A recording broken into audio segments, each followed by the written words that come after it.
Today's episode of the Bleav in Steelers show is brought to you by betonline.ag. The Kentucky Derby has come and gone, but the NBA and NHL playoffs are in full swing. If you want to place a bet on any of the action, betonline.ag is the place to do it. 365, whatever sport, whatever time, 24/7. Make sure y'all go to betonline.ag. Ike's ready to roll this morning on today's episode of the Bleav in Steelers show. But before you tune in and listen, we want you to head over to betonline.ag. It's very easy to get started. Go to the website. You can use your mobile device, your computer, however really you access the internet. Use our promo code Bleav, that's BLEAV, to get your 50% welcome bonus on your first deposit. BetOnline, where the game starts. All right, cue the music. It's time to start the show.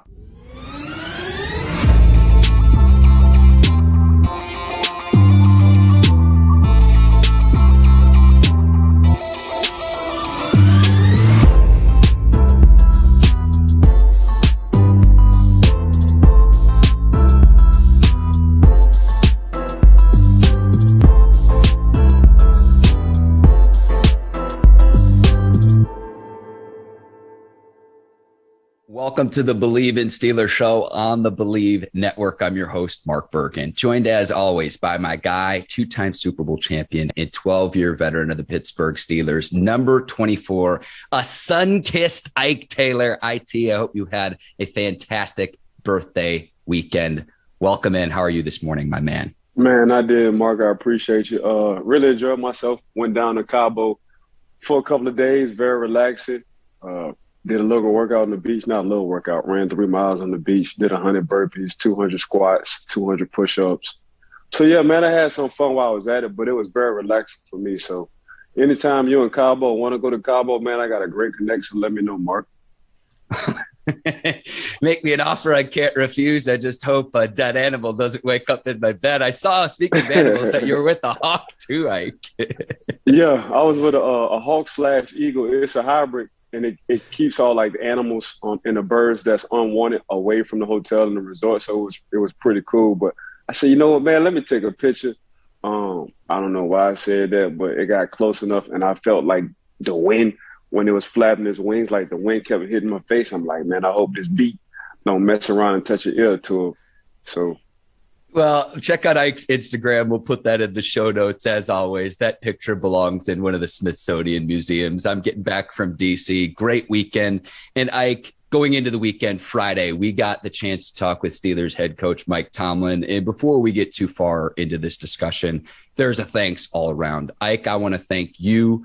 I want to thank our producers over at Brinks TV, John Brinkus, Courtney Vargas, Herbert Diaz, Lucy Oden, and the full crew. The flexibility to be able to accommodate Mike Tomlin's schedule. He's a busy man running a multi-billion-dollar franchise and organization. It was so great. And I don't think the listeners and viewers too, our most watched show to this point, and the feedback that we got has just been fantastic. So before we get too far into this, I want to express my thanks, gratitude, and appreciation for all parties involved. It was a team effort, and the conversation, I thought, went terrific. Nah, teamwork make the dream work, and that's for everybody. You know, that's me and you, Mark. That's Brinks TV. That's Bet Online. That's Bleav Network. That's the Steelers organization. That's Coach T. That's Bert, who's in charge of the PR for the Steelers organization. That's just everybody putting in the time and effort, and taking time out. They busy schedule, so that's what makes this show so good, Mark. Like, we all rally and we all work well with each other, regardless of whether we got something going on. I know it's been a few times that I had something set and you called me and I got to change it. I know it's been a lot of times Miss Courtney and her crew or Bleav in Network or Bet Online, they got something set, but they wind up changing it for us. But you only get like that towards somebody when you really do care, when people treat you right. So that's been our whole thing. Like, man, we understand we're going to give everybody props. But this show is not a show without everybody who is behind us. And they don't get talked about, they don't get seen, but we understand, Mark and I, we understand, man, this show ain't, the Bleav in Network, the Ike and Mark show without everybody who's rallying behind us, making this a top-notch show. So I want to appreciate everybody behind the scenes for helping Mark and I. We got to give a huge shout-out. I text Coach T this morning when I got back, and I told Coach T, man, I appreciate, you spending your time out that $1 billion organization you're trying to run. He was like, bro, anytime. But I had a good time on that show, but that show wouldn't have been the show without everybody behind the scenes and yourself, Mark. One other person I forgot too as well, like Eric Weinberger with the Bleav Network too, was absolutely integral to getting Coach T on. And I kind of a few takeaways that I had from the conversation. I want to start with, he has the gift of gab, but it was genuine. It was real. And I can't even imagine if you and Coach Tomlin were in the same room together, because that really came across the screen. Doing the show on Zoom, he's in Pittsburgh, you're in Orlando, I'm in North Carolina. He had a few great quotes too, the free dad energy. Like, we should just print the t-shirts now, that I loved. And then I loved before the start of the show, he was talking about the commitment that he's had from players down through the years, being 10 toes in. It was just a pleasure to sit back and watch and listen and to see that relationship firsthand that both you and Coach Tomlin have. It was just an absolute pleasure. Hey, when it's genuine, Mark, you don't need an up close in person. Sit down. And that's just our show. Yeah. If you think about it, every time we have somebody, a guest on our show, it's a genuine kind of show. And that's just the energy we bring out of people, But Coach T, I've got a lot. Matter of fact, a few people in the building from the Pittsburgh Steelers, they texted me because they seen our interview. Mm-hmm. And they was like, we ain't never seen Coach T this comfortable on the interview. So that was good to hear that. A lot of off our social media, whether it's YouTube, Instagram, Twitter, Spotify, just a lot of good feedback on really seeing the real Coach T.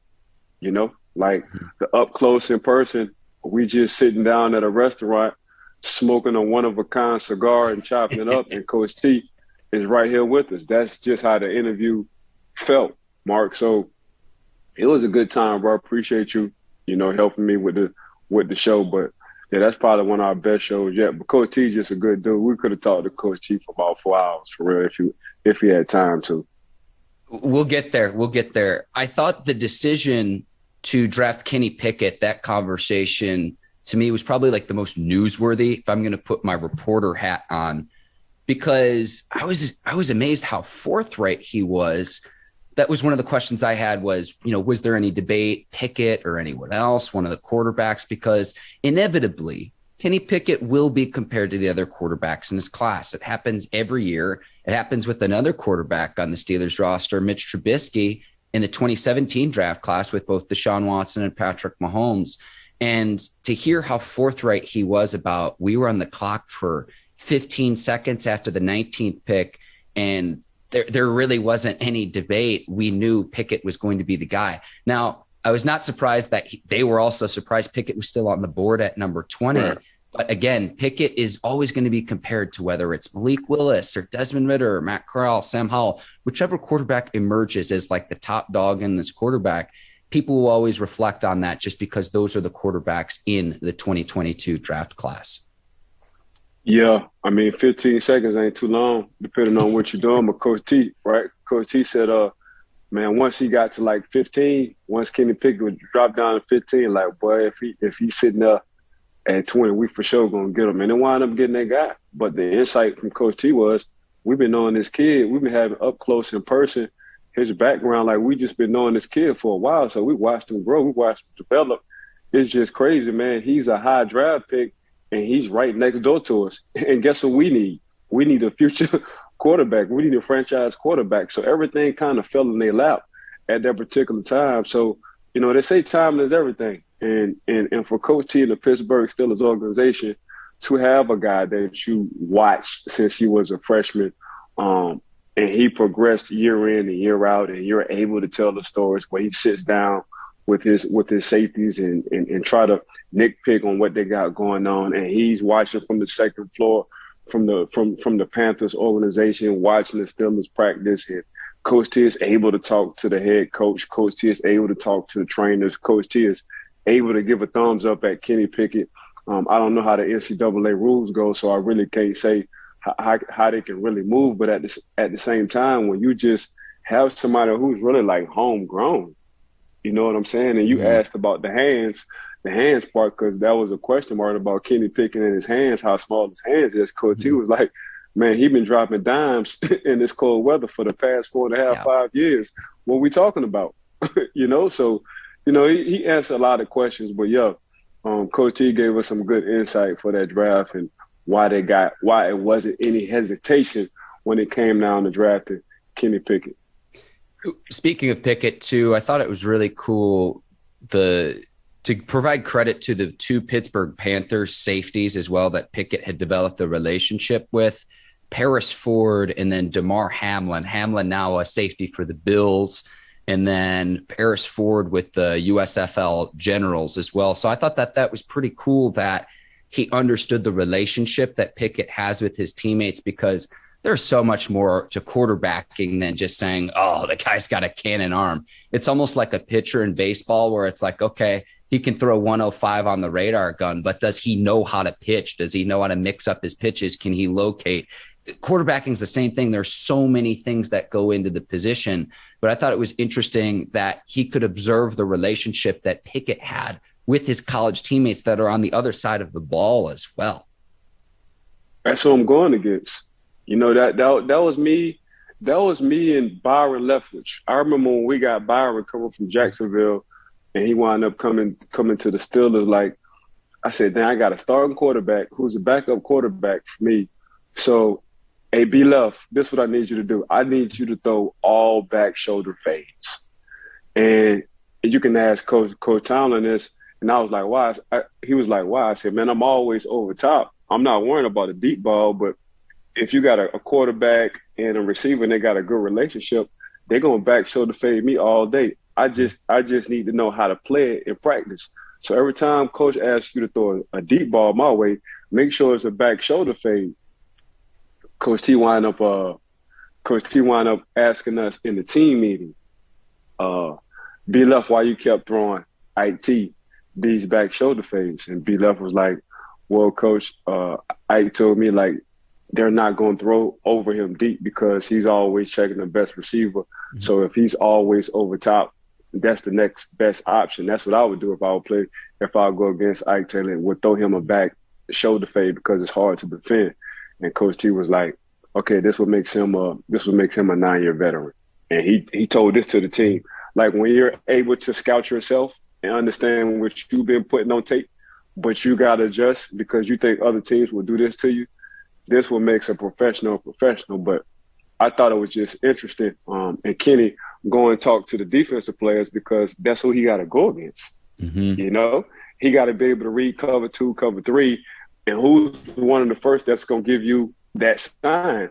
It's going to be the two safeties. Mm-hmm. Same with me. I had to go to my quarterbacks. I'm like, hey, QBs, I need y'all to help me because this I think the team is going to attack me. But that's just being a professional. That's way ahead of his time. And I did this in the league. Kenny was doing this in college. So that says a lot about Kenny and his thinking and his growth and his understanding about football.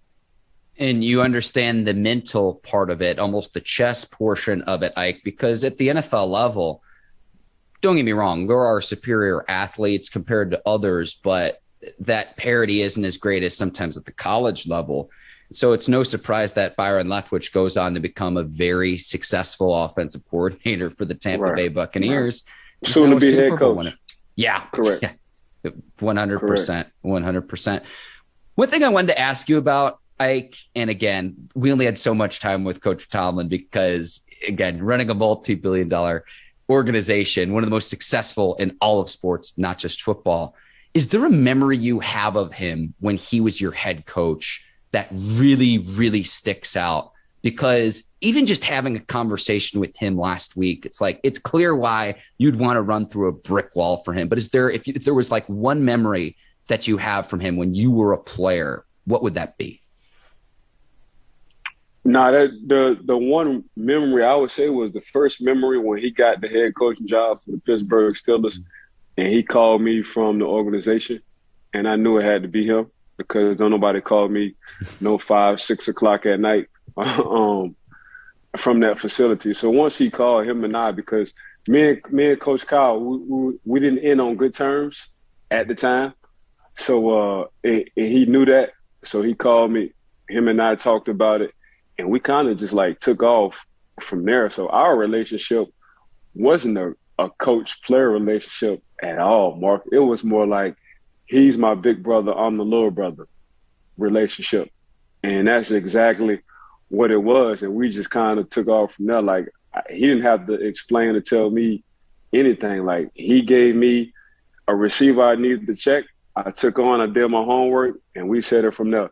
If it was a issue or a problem and he wanted to adjust, he just came to me. And our relationship was totally different from a lot of other relationships. Like, it was a professional relationship, but, you know, to call your coach, you know, 8 years later, text him 8 years later, and he texts you right back, that feels good. So Coach T, him and our relationship wasn't like other relationships I had with other coaches. It was more of a big brother, little brother kind of relationship. Do you ever think about how different your life would be had you decided to sign with a different team after your rookie deal with the Steelers? Yeah, I didn't even want to go that route because I heard too many times guys coming from other teams to the Pittsburgh Steelers on why this organization wins and why they see on tape we play for each other in the brotherhood. Like it was too Flozell Adams, Deuce Staley. I can just go on and on for days on why guys came to us and the first thing they said out their mouth after like 2 days was like, "Oh, I see why y'all win. I see exactly why y'all win. Y'all a band of brothers for real." Like, it's not only do we see that on the field, but I really live in person. I get to see that. So for me, man, once I kept hearing that, I'm like, hell no, I ain't going nowhere. Hell no. In the organization, the Pittsburgh organization, Mark, they know that. So they know that with a lot of guys who try to get paid or try to get money, like, y'all can go, you can get your money, but in a couple of years, they probably cut you because you wind up being a salary cap casualty. You're going to go to a team that sucks. The organization is not ran like us. So I get it. And you're going to want to come back, and we're not going to want you anymore. That's just how it is. You do better by staying with the Pittsburgh Steelers. So, and they won't lie neither. That's exactly how they go. But it's been years of them running a smooth and good organization to win the championships, and it's just hard to leave, Mark. All right, Ike, my last takeaway from our conversation last week with Mike Tomlin, and before I get there, any viewers or listeners that haven't watched or listened to that conversation, I highly, highly encourage them to do that. He appeared on our show last week here on the Bleav in Steelers show and the Rich Eisen show. He's 50, right, entering year 16. Right. I think that we're starting to see, I don't know when this will happen or how soon it will happen, but planting the seeds for whatever kind of broadcast career he wants to pursue when he decides, I've done everything I want to do as a head coach in the league. If he ever decided to stop coaching, I think he could find a broadcast job by sundown on the same day. I think that day is coming closer than many people think, Ike. And just after listening to our conversation we had with him, again, he was on Rich Eisen as well last week. I'm just putting that out there. I don't know when this is going to happen, but I think it's going to happen sooner than many people think. Well, you know, Coach Sean McVay just turned down a $100 million deal with Amazon. So I'm going to go ahead and throw this out there. I can see Coach T signing a $100 million deal with Amazon and just doing Sunday, Monday, and Thursday night games. I can see that. In the fall, too, Ike, just the fall as well. It's not as if it's like a year-round thing. Yeah, we just talking about the fall. So I can see Amazon trying to come holler at Coach T. Hey, Coach T, for 35 days, 40 days out the year, we going to pay you 20 a year. Coach T going to be like, sign me up. Because the dude's just too good. His gift of gab, his knowledge for the game, it's unbelievable, Mark. And you see that. So I don't think it'll be an issue. Coach Sean McVay turned down, and he should have turned down that $100 million. He still has a lot of coaching to him, and he's very young. But Coach T, he's getting more in just guessing. He might be getting more on the back end than anything, and these TV networks gonna give him too much money for a couple of days out the year. It's on Coach T on do he want to do this 365 but that organization just kind of make it so easy for you. Going to Pittsburgh and, running that $1 billion organization, they just make it so live for you. So I see why it's hard. I see why quietly he just keep doing extensions after extensions after extensions. Like Coach T just did like a 3-year extension. Mm-hmm. So people don't even know that. But time will tell. We'll see. We'll see. Again, I'm just putting that out there. I don't know how soon that could happen, but it just got me thinking, Ike, and I like reading the tea leaves. Changing gears here, the Steelers turned down the 5th-year rookie option for linebacker Devin Bush. No surprise to me here, Ike, because had they picked up his 5th-year option, they'd have owed him $10.9 million for the 2023 season. Right now, I don't think Devin Bush is near that amount of money as a linebacker position, and the 2022 season is going to be a prove-it year for him. I think this was a business decision by the Steelers. But Brian Flores is coming in. He specialized in solidifying the Dolphins' front seven. Terrell Austin, the new DC, you're going to be playing alongside Miles Jack, the new free agent signee. DeMarvin Leal out of the draft should help fortify that front seven. Also, the return of Tyson Alualu, Stephon Tuitt should be back too. This was a team that ranked last in the NFL on rushing yards allowed. We'll see what Bush can do in the 2022 season, but I kind of look at it this way as well. Like, they turned down Terrell Edmonds' 5th-year option this year to where he would have been owed $6.75 million, and they signed him for $2.5 million. So I think this was a savvy move by the Steelers. See what Bush does in the 2022 season, how he performs. But right now, to say he'd be close to making $11 million next season, I just haven't seen that. He has not been the same player since that ACL injury. Yeah, and I think this year, like you said, this year is the year for Devin Bush. Coming from, Pembroke Pines, Florida, a Florida boy, 5'11", some change, 234. His rookie year was his best year. Yep. I thought, Mark. Me 70, too. 70, I think he had like 70 tackles, 2 interceptions. He was just flying all around the place. And all he wanted to do is just hit you in the mouth as hard as he can. That's all Devin Bush did. Now, after that ACL injury, everything kind of slowed up with him. So time will tell on how his body shakes back, because this will be the 2nd year. But, yeah, Pittsburgh pulled that pressure on him. It's a show me kind of deal. And they declined it, wind up getting him some help, wind up getting a nice little D tackle. Tyson is coming back at a D tackle position as well, a savvy little veteran guy. They do want to address themselves as being last when it comes down to rushing on the defensive side. That's a lot of pride, though. You got to have a lot of pride to not be last.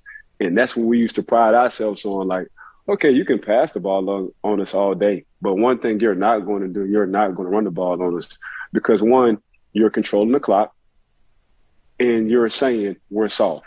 That's not going to happen. So that ain't nothing but a want to. To be able to stop the run is a want to, and that's what the guys on the defensive side got to understand now. And they have defensive guys like that now who are healthy now that have that kind of mindset. But Devin, for sure, his rookie year I thought was his best year. Of course, I think he only played 5 games when he got hurt. Then the year after that, he didn't do bad at all. I think he played 16 games. He didn't do bad at all. It wasn't a Devin Bush that you and I saw his rookie year. So if he can get back to not even his rookie year, because as you get older, things kind of change in your body. But if he can get back something like that close, but they're gonna have some help up front for him. Tua to be back, Tyson be back, Cam will be back. So he'll have his 3 big dogs. TJ will be on site. So he'll have his 4 big dogs, really, so we can see what he really do best, and that's just fly around and play football and just let his instincts be his instincts. I know we can't name the whole Steelers roster, but Alex Highsmith's sitting over here like, what am I, chopped liver, right? Come on. I'm Highsmith, but keep it 100. We're talking about Bush, but Highsmith, keep it 100, which and they lost Bud. They lost Bud on that side, and they lost another. Highsmith by far quietly. He's going to wind up making himself some money. Pittsburgh going to wind up trying to sign him early. They're going to sign him early before he even try to hit the market. Psychic Ike Taylor out on the pod. Very, very savvy insight there. So again, Devin Bush at the linebacker position, obviously Miles Jack, the big free agent signing, but Buddy Johnson, Robert Spillane, Ulysses Gilbert, Marcus Allen, all on the depth chart.